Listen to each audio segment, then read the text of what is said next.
예수님의 특성이라는 제목으로 말씀드리겠습니다. 본문은 빌립보서 2장 3절에서 8절까지 제가 봉독하겠습니다. 신약성경 319페이지. 아무 일에든지 다툼이나 허영으로 하지 말고 오직 겸손한 마음으로 각각 자기보다 남을 낮게 여기고 각각 자기 일을 돌아볼 뿐더러 또한 각각 다른 사람들의 일을 돌아보아 나의 기쁨을 충만케 하라. 너희 안에 이 마음을 품으라. 곧 그리스도 예수의 마음이니 그는 근본 하나님의 본체시나 하나님과 동등됨을 취할 것으로 여기지 아니하시고 오히려 자기를 비어 종의 형체를 가져 사람들과 같이 되었고 사람의 모양으로 나타나셨음에 자기를 낮추시고 죽기까지 복종하셨으니 곧 십자가에 죽으심이라. 아멘. 세상에 종교가 많은 것은 우리가 다 잘 알고 있는데요. 그 종교들이 우리 기독교와 무슨 차이가 있나, 이것을 제가 예수님 중심으로 말씀을 드리겠습니다. 제가 보기에는 세상의 모든 종교들은 인간이 만든 종교예요. 그 질적으로 이 예수교, 예수님 만든 기독교하고는 근본적으로 달라요. 제가 거기에 대해서 좀 강조하겠습니다. 현대 세계 20세기 이후로 이 과학이 워낙 발달해가지고 이 우주의 사이즈라든가 그 규모가 막 우리가 상상을 완전히 초월하게 되고, 이 미세 세계, 원자 세계도 우리가 전혀 상상도 못한 그런 엄청난 복잡한 세계가 펼쳐져 있고, 그리고 생명과학도 이 유전인자나 DNA 구조가 그 분자가 30억 개 나열되어 있는데 순서가 틀리면은 그게 사람 병이 돼서 주로 암이 되고 뭐 이러한 여러 가지 복잡한 설계, 이것을 우리가 볼 때에 이 우주나 이 생명을 만든 이 하나님은, 신은 우리 인간의 머리로 상상한 것 그거 훨씬 뛰어넘는다는 것을 우리가 누구나 느낄 수 있습니다. 제가 전에도 말씀드렸죠. 이 우주의 크기는 우리가 죽고 또 죽고 또 죽고 또 죽어도 상상할 수가 없어요. 너무나 크기 때문에. 이 우리 하나님은 우리와 다르다, 초월자라. 그런데 우리 인간은 또 어떤 문제가 있는가? 이거 스스로 해결할 수 없는 문제들이 우리를 괴롭히고 있습니다. 첫 번째가 양심의 문제예요. 내가 생각하기에 바르고 정도를 걸어야 되는데 다른 사람들 눈치 보고 내가 또 다른 사람들과 비교해가지고 내가 속이고 내가 악하게 행동하는 이 죄악을 내가 이길 방법이 없어.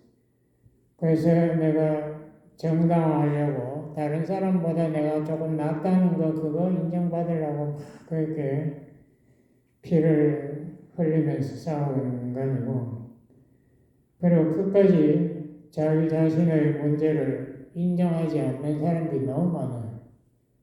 그래서 제가 전대에 보면 주로 그러나, 그거 내가 옛날에 다 들었어요. 내가 해봤는데 안 되더라고, 이렇게 변명. 그렇게 인간은 자기의 근본적인 이 문제를 무슨 인정하는 사람도 별로 없을 뿐만 아니라 그걸 해결하려고 노력하는 사람도 보기 힘듭니다. 예수님 요한복음 8장 3, 4절에서 너희들 죄 짓지 이랬어요. 그러니까 대답 없으니까 너희들 죄 짓는 너희들 다 죄의 종이다 라고 말씀하십니다. 그러니까 죄를 내가 선택해서 짓는 게 아니라 안 지을 수 없어서 짓는 거예요. 이 인간이. 그 죄에서 자유할 수가 없어요. 제가 탕자 비유를 생각하면서 이런 생각도 해봤습니다. 탕자는 아버지를 그렇게 모독하고 아버지 재산을 다 날려보내, 창기들 하고 날려보냈는데, 그래도 자기가 자명을 깨달을 때 돌아갈 때가 있었잖아요. 근데 만약에 탕자의 아버지가 그 부자가 아니었다면 탕자가 어떻게 됐을까? 그런 생각해 봤습니다. 그래서 인간들이 이 죄에서 빠져나올 수 없는 운명을 지금 살고 있다는 것을 좀 깨닫기를 바라고, 그러면 이 죄에서 내 힘으로 빠져나갈 길이 없다. 이것도 깨달아야 돼요. 예, 세상의 종교들 제가 보니까 다 하나같이 네가 해봐라. 네가 참선을 벽을 보고 몇십 년 이 모든 세상이 다 헛되고 가짜고 공이다. 색적 시공이다. 그걸 깨달으면 네가 이 문제에서 이 염려나 고통에서 네가 자유로워진다. 뭐 이따위 소리나 섞고 있고, 그 눈에 뻔히 보이는 세상이 왜 공이에요? 근데 하여튼 내 자아까지도 없다는 식으로 이야기하고, 네가 뭐 이슬람 같은 데 네가 선행을 많이 하면은 이게 네가 극락으로 천당으로 간다. 뭐 이따위 소리 나오고, 불교에서는 이 모든 문제가 업보, 카르마에서 왔던 네가 잘못했기 때문에 이런 문제가 벌로 생기는 것이다. 뭐 이런 소리는 해결책을 제시하지 못해요. 그러니까 이 인간들의 종교와 이 기독교의 근본적인 차이는 거기에 있습니다. 이 예수님이 그런 말도 했잖아요. 천국 비유하면서 그 임금이 그 종들과 회개 보고 하는 것과 같다. 그래서 한 종을 불렀는데 이 종이 1만 달란트 빚을 졌다. 한 달란트가 금으로 34kg, 요새 금값 비싸잖아요. 1만 달란트면은 요새 돈으로 약 10억 달러가 넘는데 엄청난 돈이죠. 그거 여러분 빚이 졌다, 뭐 이유가 어떻게 됐든 간에 하여튼 내가 빚이 있다면 그걸 내가 갚지 못하면 나는 정말 평생 감옥 소생활하고 내가 좀 저주받는 삶을 살아야 되는데 이거를 내가 해결할 방법이 없잖아요. 내가 하나님이 정말 하나님께서 계시다면은 그 거룩하고 그 죄악을 하나라도 용납하지 못하는 그 하나님 앞에서 내가 어떻게 그분 앞에 내가 당당하게 설 수 있을까? 이것이 인간의 숙제이고 해결책이 없어요. 기독교 외에는 해결책이 없습니다. 기독교만이 예수님이 와서 나는 죄가 없다. 나는 하나님 아들이다. 그런데 내가 너희들의 죄를 위해서 대신 속죄 제물이 되어서 죄 형벌을 받고 너희들에게 용서의 길을 만들어 주겠다라고 했습니다. 그렇게 말하는 종교가 이 세상에 아무리 뒤져봐도 없어요. 그런 종교는. 인간의 근본적인 문제를 해결해 주겠다, 해결했다라고 주장하는 종교는 없어요. 그것이 근본적으로 벌써 기독교와 세상 종교는 다르다. 이것을 이제 강조하는데, 예수님이 그런 말을 하셨지 않습니까? 나는 하늘에서 왔다는 요한복음에 10번 예수님이 되풀이했습니다. 나는 하늘에서 왔다. 너희는 이 땅에서, 요한복음 6장 38절, 너희는 땅에서 만들어진 자들이다. 근본적으로 이 근원이 달라야 돼요. 왜냐하면 세상에 사는 사람들은 전부 죄의 종이니까. 거짓말 하는 사람은 한 번도 본 적 없어요. 거짓말 다 하고, 누구 미워하고 다 그렇게 죄 흙탕질을 하면서 사는 게 인간입니다. 예수님만이 그렇게 주장했다 이거예요. 그걸 믿든 안 믿든 간에 자기는 하늘에서 왔고 자기는 하나님 아들이고 죄가 없다. 그리고 예수님이 여러 번 이야기했습니다. 그리고 요한복음 14장 6절에 보면 나로 말미암지 않고는 아버지께로 하나님 아버지께로 올 자는 없다라고 분명히 말해서 자기가 유일한 해결책이라는 것도 말씀하셨습니다. 이거를 우리 기독교인들이 이해하려고, 신학자들이 이해하려고 이걸 기독론이라고, 예수가 도대체 어떤 분인가? 그분이 사람이냐 하나님이냐? 죄가 있냐 없냐? 그분이 우리 죄를 해결할 수 있냐 없냐? 이런 걸 논쟁하는 게 기독론인데요. 이것이 예수님 오시고 난 다음에 450년 후에 한참 동안 논쟁을 벌이다 결국은 칼케톤 공의회에서 예수님은 두 개의 성품을 가졌다. 신성과 인성. 그렇지만은 그분은 한 분인 one person, two nature, one person이다. 라고 우리가 이해하기 너무나 힘든 결론을 내렸습니다. 그렇게 하지 않고는 인간을 구제할 필요 없기 때문이죠. 그분은 죄가 없어야 되는데 인간은 전부 죄인입니다. 죄인이 아닌 동시에 또 인간을 대표해서 이 아담이 인간을 대표해서 죄를 범해서 죄가 세상에 들어온 것처럼 인간을 대표해서 죄의 형벌, 그 율법의 죄를 받음으로써 인간에게 용서의 길을 마련해 주기 위해서는 그분이 동물이면 안 돼. 그분이 또 천사면 안 된다. 그분이 인간이어야 된다. 이 두 개의 난제를 동시에 예수님은 해결했다고 주장하고 있습니다. 그래서 여러분이 기독교를 예수를 믿기가 힘들지만 그것만이 유일한 해결책이라는 그거를 깨달으셔야 돼요. 그게 첫 번째 우리가 예수님을 이해하는 데 큰 중요한 문제고요. 그럼 성경은 어떻게 예수님이 이 심성과 인성을 동시에 가진 분으로 오실 수 있었나? 그거를 설명하는 것이 오늘 본문의 빌립보서 2장 5절의 7절입니다. 바울이 말하기를 그는 근본이라는 것은 essence, 그의 철학적 용어로 실체를 근본적인 그분이 어떤 분인가? 근본이 하나님 본체이시나? 그분은 성부 하나님과 똑같은 분이다. 하나님이다. 그런데 하나님과 동등됨을 취하지 아니하시고 자기를 비웠다. 영어로 비웠다, empty했다. 뭐를 비웠나? 이걸 가지고 신학자들이 수천 년 동안 토론했습니다. 모르겠다. 뭐를 비웠는지 모르겠다. 근데 제가 생각하기에는 가장 제가 생각 잘된 그 주석책을 참고해서 보니까 이렇게 해결하는 것이 좋은 것 같아요. 무엇을 비웠나가 신의 속성의 일부를 자기 스스로 포기했다. 이건 말이 안 되죠. 신이라는 것은 자기의 속성을 포기할 수 없습니다. 그러면 신이 안 돼버려요.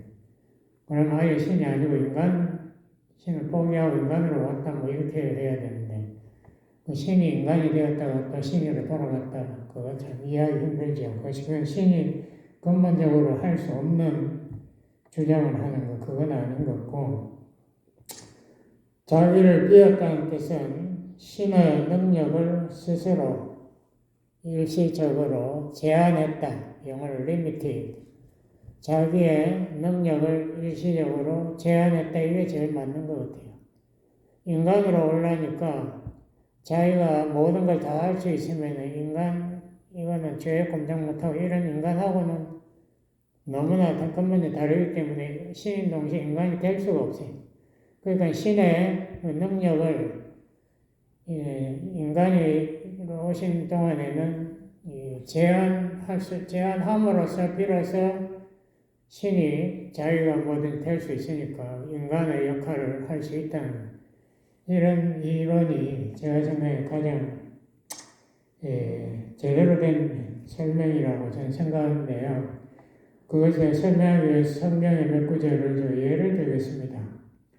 요한복음 1장 48절에 보면 빌립이 참 예수님을 만나고 이 사람이 메시아라는 것을 확신하고 자기 친구 나다나엘을 전도하려고 갔어요. 그래서 나다나엘을 전도하려고 하니까 지금 나사렛 그 총구석에서 무슨 메시아가 나오냐. 메시아는 베들레헴인데 안 된다. 아니다. 그렇게 하는 나다나엘을 강제로 끌고 왔거든요. 근데 예수님 나다나엘을 보자 이렇게만 네가 모아가 나무 아래서 기도하는 것을 내가 보았다. 그러니까 예수님이 나다나엘이 모아가 나무 밑에서 자기 비밀스럽게 기도하는 장소에 아무도 모르는데 어떻게 자기를 봤나. 그 자체도 놀라운데 또 그랬어요. 너는 야곱처럼 간교할 이 야곱의 이름이 나중에 이스라엘로 하나님 바꿨지 않습니까? 왜냐하면 야곱이라는 게 속이는 자를 간교한 자라는 뜻이니까 자기 형 에서의 발을 붙잡고 먼저 나오려고 하고 있은 그 야곱이 그러니까 야곱처럼 강조하지 않은 너는 진실은 참 진짜 이스라엘인이다라고 하는 예수님이 나다나엘을 칭찬했습니다. 그 말을 듣고 나다나엘이 깜짝 놀랐습니다. 자기 딴에는 자기가 최선을 다해서 정말 진실한 하나님 믿는 신자로서 행동하고 싶어서 노력했는데 그걸 아무도 모르는데 어떻게 내 마음을 읽을 수 있을까? 깜짝 놀래가지고 당신이야말로 하나님의 아들이시고 이스라엘의 임금이시네요. 당신이 진짜 메시아네요. 이렇게 나를 고백했다 이거. 뭐 이런 것은 성경에 여러 군데 나옵니다. 베드로가 처음 예수님 명령할 때에 거기 한 마리도 밤새 못 잡았네요. 그래. 근데 저 깊은 데 가서 그물을 던지라. 베드로도 어부인데 그렇죠. 예수님 깊은 데 가서 던지니까 그물이 찌어질 만큼 고기가 많이 잡혔다. 그때 베드로가 반응했죠. 예수님은 당신 내 마음을 저 바다에 물고기 다 보시는 당신 내 마음도 다 읽으시겠네. 나 죄인입니다. 나를 떠나세요. 뭐 이렇게 예수님께 자기 죄인인 것을 고백했지 않습니까? 이런 식으로 예수님이 틀림없이 전지의 속성을 포기하지 않은 것을 우리가 볼 수 있다.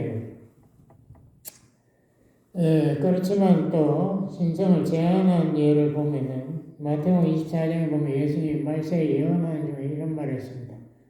내가 다시 올 텐데 그 날은 하늘의 천사도 모르고 나도 모른다.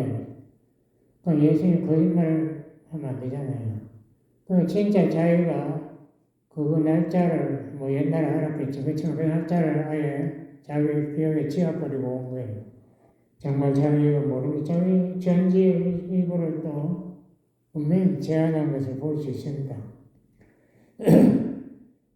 마태복음 26장 53절을 보면은 겟세마네 동산 기도 후에 바로 유다가 대제사장 뭐 이런 세관들 이런 거 군대들을 끌고 와가지고 예수님을 체포하려고 했죠.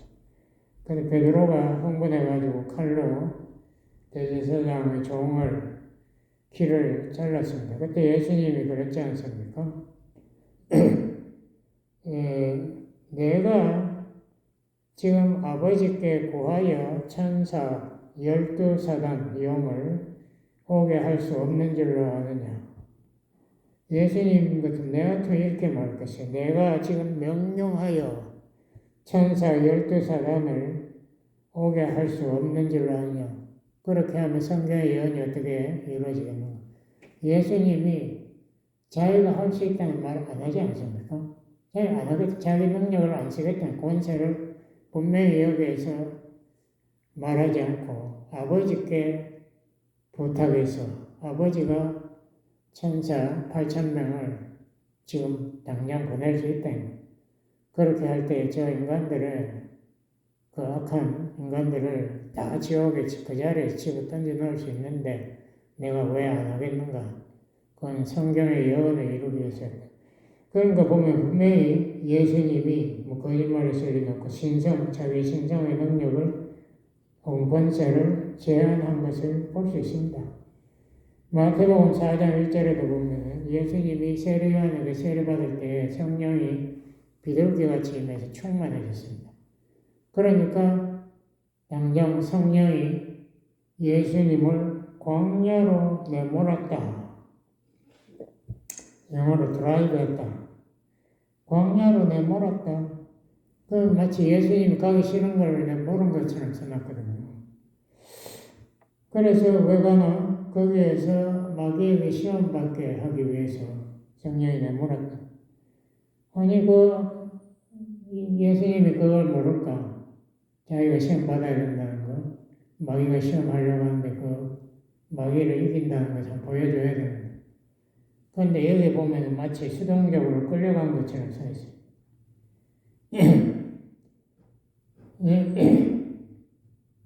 여기에서 또 마귀가 와가지고 예수님 시험하려고 40일 금식 후에 나 배고프지? 이 돌덩이를 전부 떡덩이로 만들어. 그러면 네 메시아로 사람들이 너를 따를 거다. 그때 예수님이 하는 말씀으로 사는 게 더 중요하다고 말씀하지 않습니다. 근데 야고보서 1장 13절을 보면 이렇게 써놨어요. 하나님은 아무도 시험하지 아니하시고 시험 받지도 않으신다. 예수님이 하나님인데 마귀의 시험 받으면 안 되잖아. 근데 여기 시험 받았거든요.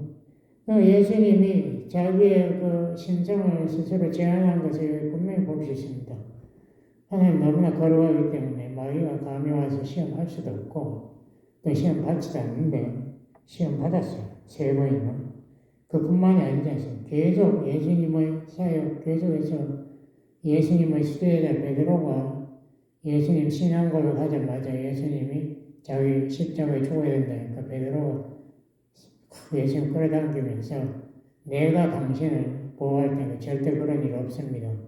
그때 예수님이 그랬죠. 사탄아 물러가라. 네가 베드로 보고 정면으로 말했어. 네가 하나님의 일을 우선적으로 생각하지 않고 네 인간적으로 네가 높은 자리에 올라가는 그 계산하고 있으니 네가 사탄이다. 사탄의 대변인이죠.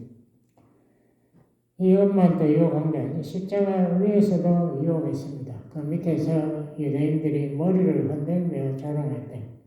네가 하나님의 아들이면 십자가 내려오면 우리 믿겠다 이렇게까지 했습니다. 이게 그뿐만이 아니지 않습니까? 겟세마네 동산 십자가 못 박히기 전에 이거 참 해석하기 어려워. 마태복음 26장 39절 아버지야 이 죽음 십자가의 죽음을 내게서 지나가게 하세요. 그냥 내 뜻대로 마시고 아버지 뜻대로 하세요. 예수님 분명히 자기의 뜻은 십자가 피하고 싶다는 이거 참 이해하기 너무 힘드는 게 예수님이 수십 번 십자가 지기 전에 자기 십자가에 죽어야 된다. 그러고 내가 온 이유가 십자가에서 죽으려고 속죄 제물이 되기 위해서 왔다. 처음부터 세례요한 이야기 세상죄를 지고 가는 하나님의 어린 양으로 왔다.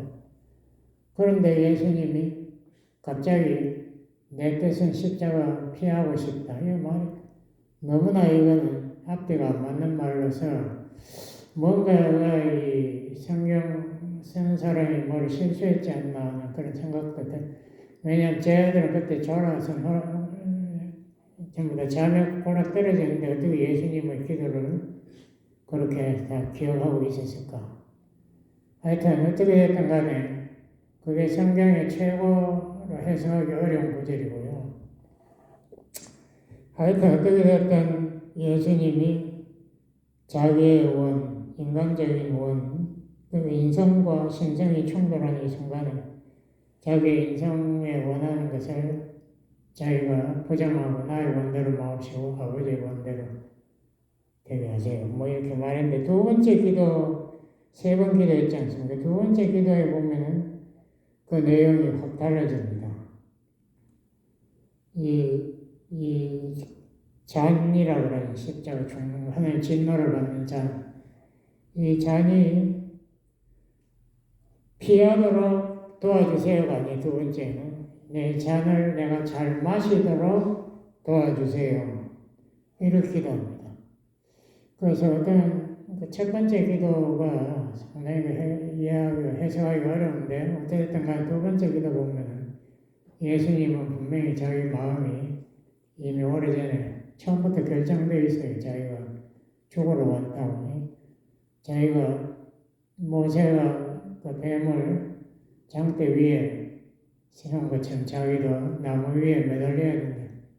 요한복음 3장 처음부터 예수님 말은 자기 죽으러 왔다는 거 처음부터 다 이야기 잘 알고 있는데 하여튼 기도에서 인간들을 위한 모범으로 그렇게 기도를 했는지 어떻게 되는지 모르겠어요. 예수님의 뜻을 부정하고 아버지의 뜻대로 하게 하옵소서.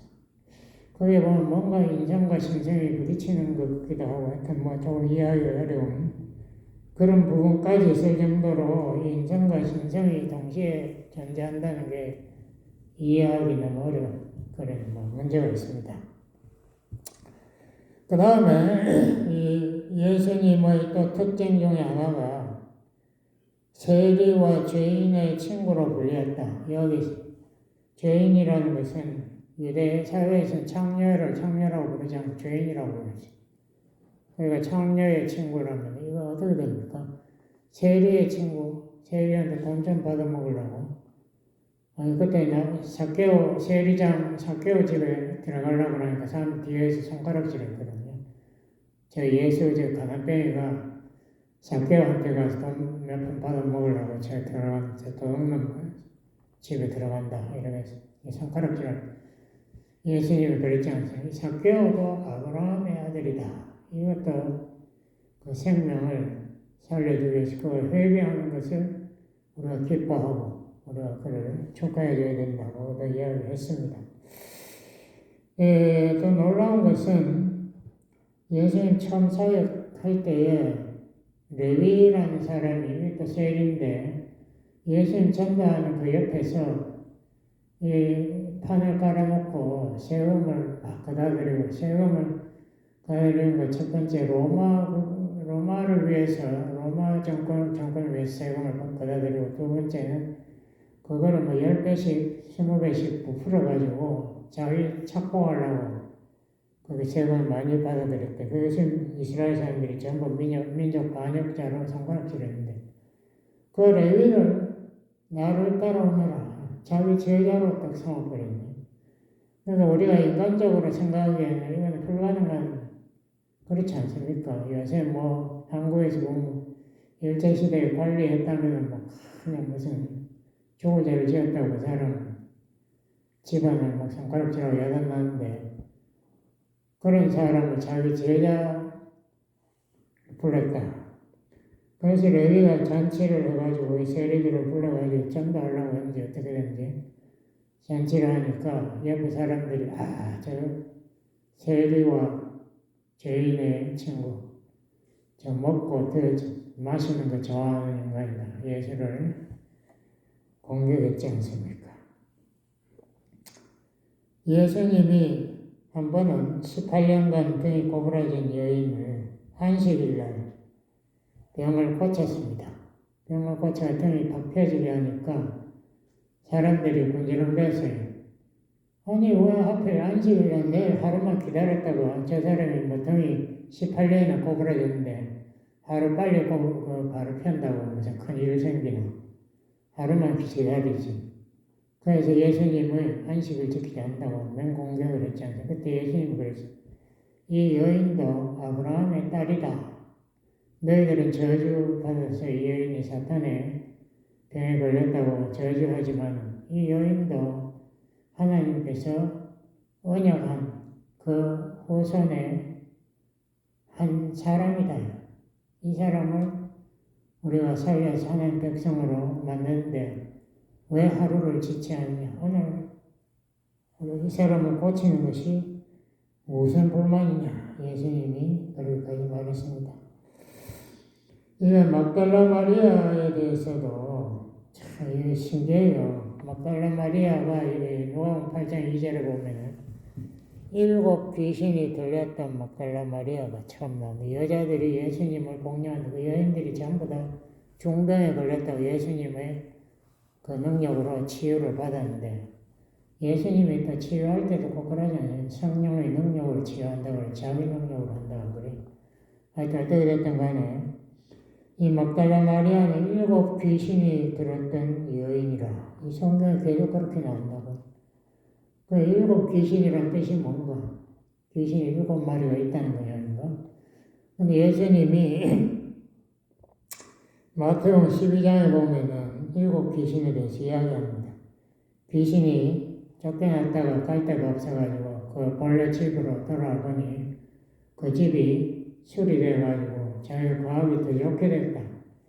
신이 나서 자기가 더 악한 귀신 7을 데리고 이 집에 들어간 이 사람의 마지막에 얼마나 심각한 문제가 생기는가. 이런 말이 있거든요. 예수님 말은.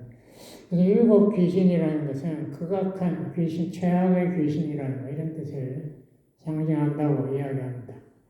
막달라 마리아가 7 귀신이 들려가지고 아무도 건드리지 못하는 이런 여자가 그것을 예수님의 권능으로, 성령의 권능으로 치료받고 이제 예수님을 공양한다 그러고 예수님 도와드리기 위해서 이게 매일 따라다니다가 부활한 날 다른 제자들은 뭐 예수님 시체가 없어졌다고 실망하고 집에 돌아갔는데 막달라 마리아는 포기하지 않고 끝까지 예수님의 시체를 찾아야 된다고 돌아다니다가 예수님 만났거든요.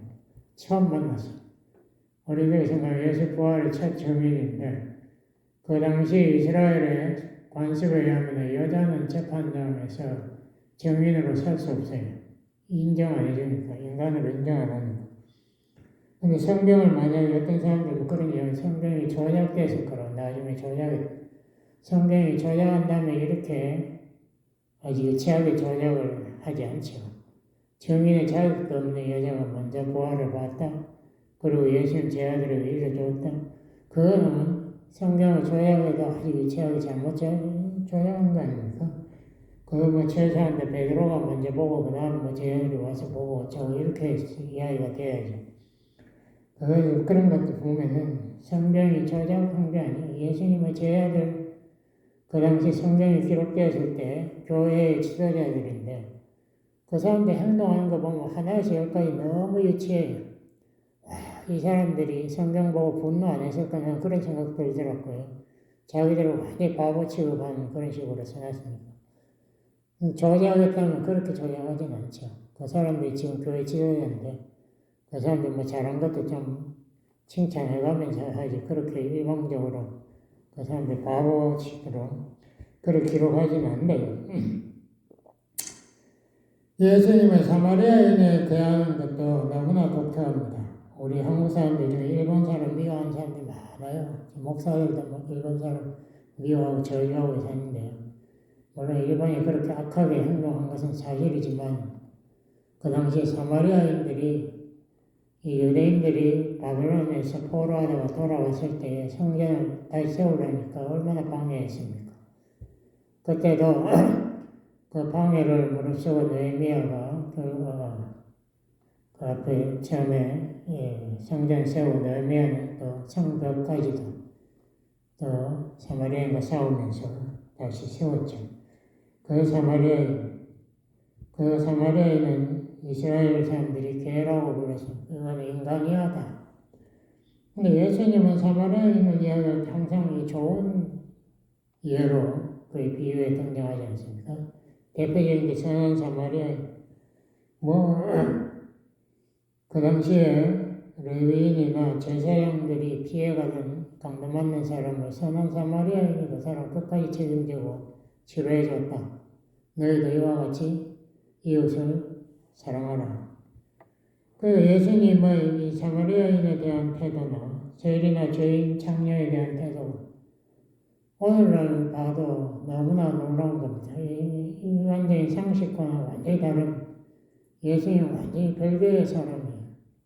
우리가 정상적인 사람에서 할 수 없는 그 당시에 율법 혹은 문화, 전통 완전히 벗어난 자유로운 사람 이런 분이니까 그분이 정말 신성을 가지지 않았나 그렇게 생각할 수 있대요.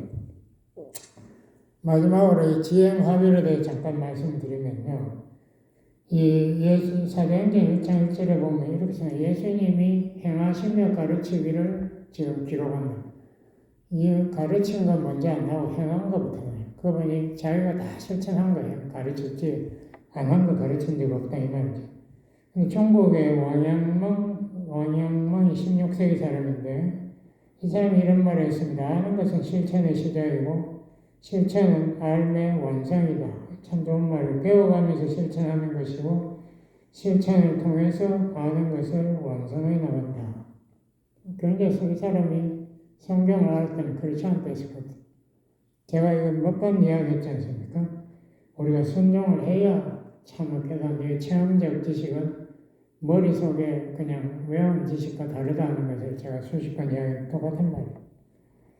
예수님이 요한복음 13장에 죽기 하루 전에 이 최후의 만찬을 했는데 그때 식사 전에 자기가 일어나가지고 겉옷을 벗고 대야를 물에 담아 제야를 발을 씻었다. 왜 했나? 10절에 보니까 자기가 인간들의 죄를 씻으려고 십자가를 지는 그 참 의미를 저희들에게 자기 몸으로 기억하게 몸으로 보여주려고 내가 했다.